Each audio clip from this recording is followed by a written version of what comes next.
here we are on the corner of Cambridge Street and Charles Street in the Incredible Edible Garden, and I'm here with Julian, who's the chairman of the local group. And we're talking about what Incredible Edible is and where the money from the grant that we gave from the Chesterton House Foundation was used and what impact it's made. So welcome, Julian. Thank you. Thanks for coming along and having a look at our garden. Thank you for talking to us. Okay. So tell us about Incredible Edible for people who don't know about it. What's it? So Incredible Edible started in 2008 in Yorkshire, where people just started taking bits of public land and growing food, and it's grown into a worldwide movement. There's about 1,000 groups all over the world. There's 170 groups in Britain, and there's about 356 groups in France. So it's really taken off, and it's a growing movement. Its fundamental idea is to create community around food growing. Right. So bringing communities together, creating close-knit, resilient communities through the power of growing food together and eating it together as well. So the fundamental thing about Incredible Edible is that there's no money, there's no restrictions, it's open to everybody to join in, but especially it's open to everybody to pick the produce. Right.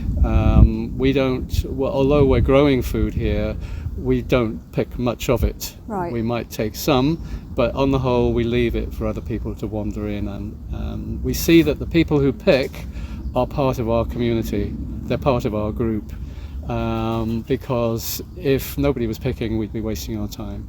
Right. So it's a sustainability group because it's dealing with climate change in the sense that we're trying to bring food down to a local level. So we're discouraging people from buying food which has flown thousands of miles and has a high carbon footprint. Mm-hmm. We're trying to show that it's perfectly possible to feed ourselves at a local level. Yes, it won't provide all our needs, but it can provide a very large proportion. So climate change is important. Biodiversity, we've created an immense diversity of plants here, a lot of them flowers. We do grow a lot of flowers, so the poppies, the sunflowers, etc., bringing in pollinators, increasing the insect life, increasing the soil ecology, which in turn hopefully brings back bird life. Right. So generally raising the diversity of the biodiversity of our cities. We started in Loughborough in 2022, May 2022, and we've started with just this garden. This was our first. We just walked into this garden and started planting some potatoes in May 2022. We've now got 7 gardens in different parts of Loughborough. We've got a very large volunteer base. They don't all come regularly, but there's a lot of people who are involved. We can draw on at least 30 to 40 people at different times we've got at least something like 400 people following us on Facebook. Oh, that's good. And then you have to factor in the number of people in the area who love this garden, come and sit here, enjoy it, tell us how much they love it, and pick the food. We have an open day where we invite people to come in the locality to come and have a look at us, and hopefully that will give us even more profile in the area. Right. Oh, that sounds interesting. You have to share the open day details with us and we can share it out with everyone. We'll certainly be doing that. There'll be a big publicity drive on that one. So if people want to get involved, how would they go about doing that? It's open to everybody to get involved. You don't have to have skills. We currently probably have about active volunteers. We have at least 20. Very few of them knew anything about growing food before they started with us. And by working with us for a year or so, they've started to acquire the skills needed. They've started to grow food in their own gardens. 2 people have converted their front garden to a community food growing project. where people are invited to just walk into their front garden and take the produce. But they've also started working in their own private gardens, growing food. So nobody has to know what they're doing. We teach right from the beginning. We show people what to do, and then step back and let them do it. Right. So all this is planted by our volunteers, not who did not know anything about it perhaps 12 months ago.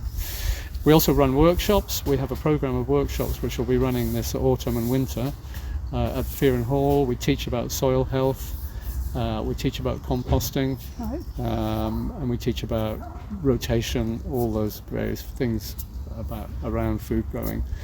And that happens when we're not busy, but basically anybody is welcome to come. I'm convinced that anybody can learn to grow their own food. You know, we're not experts, we're all pretty well self-taught, and we're very happy to have anybody on board. So the simplest is to email us, and then we'll find out, you can find out where we're going to be and when we're going to be there, and then just turn up and join us, really. So the foundation gave you a grant towards some materials. So what did that go towards, and what difference has it made to everyone? That has gone towards how many have we got? 1, 2, 3, 4, 5 raised beds here, and a 6th up at Fearon Hall. Basically, this is a mixed-use space. But we were getting a lot of problems with dogs running around inside our crops, smashing them down, and also dog poo in amongst the crops, which is really off-putting. And so we took that on board and thought, obviously, all we can do is get the plants up and the dogs down. So these raised beds are particularly high, so we've never seen dogs jumping up on them. We've never actually seen any dog mess on the soil, so it's kind of worked in separating out the dogs and the food. That's only one minor thing, though. I think it's added attractiveness because they're beautifully made by Glebe Work Skills, who are a local Loughborough charity and work with people with learning disabilities. And they just attract attention. You know, I think people walk by and they see green things growing on the ground and they don't notice, but when they see something that people have made, they go, "Oh, somebody's doing something here." You know, so the rate of picking and just general interaction is hugely increased since we had the raised beds. So we were very, very glad of that money. That's fantastic. Well, they look really good, and you know, everything's thriving here, so it's really good to see. And they're actually all made from purposed timber.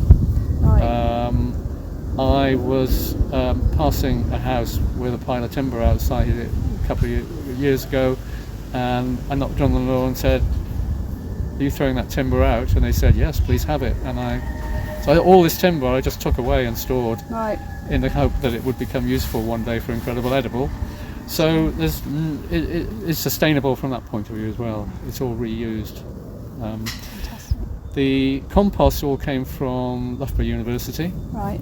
So that's all their own estates department, which all the green stuff that they cut down on the university and so on, which they put in a heap and they let that rot down, and they were very kindly donated. We had about 2 lorry loads which came.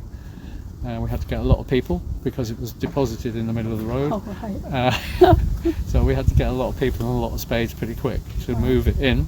But it all happened. You know, it's amazing what you can do when you get lots of people on board and they're all thinking the same. I think we were pleased to be able to put the donation forward. So Thank you. We'll hopefully see a lot more of you in the future and be able to share the project out and get some more people involved. Yeah.